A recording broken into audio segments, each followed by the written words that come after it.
कहानी है जिसका नाम दांव पेच है। किसी गांव में एक दिन कुश्ती स्पर्धा का आयोजन किया गया। हर साल की तरह इस साल भी दूर दूर से बड़े बड़े पहलवान आए। उन पहलवानों में एक पहलवान ऐसा भी था जिसे हराना सबके बस की बात नहीं थी। जाने माने पहलवान भी उसके सामने ज़्यादा देर तक टिक नहीं पाते थे।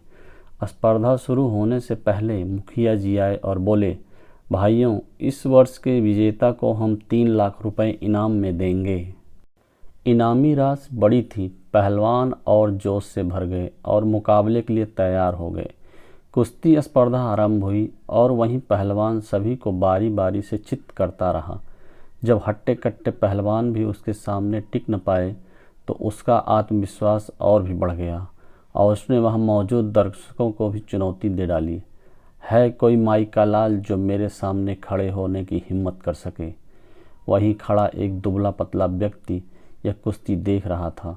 पहलवान की चुनौती सुन उसने मैदान में उतरने का निर्णय किया और पहलवान के सामने जाकर खड़ा हो गया। यह देखकर पहलवान उस पर हंसने लगा और उसके पास जाकर कहा, तू मुझसे लड़ेगा, होश में तो है ना?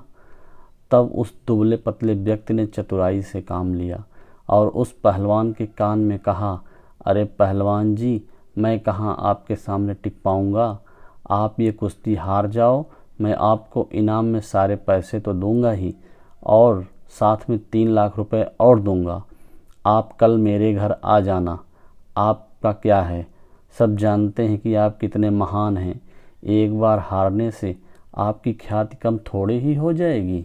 कुश्ती शुरू होती है। पहलवान कुछ देर लड़ने का नाटक करता है और फिर हार जाता है।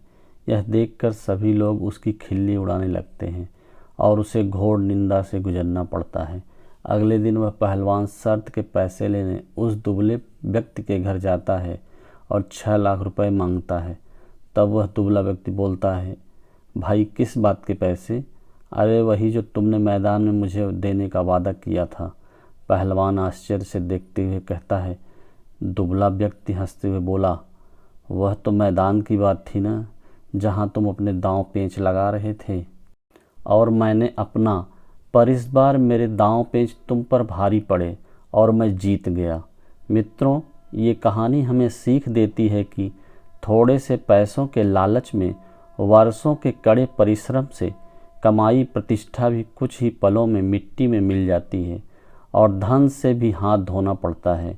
अतः हमें कभी अपने नैतिक मूल्यों से समझौता नहीं करना चाहिए और किसी भी तरह के भ्रष्टाचार से बचकर रहना चाहिए। सदैव प्रसन्न रहिए।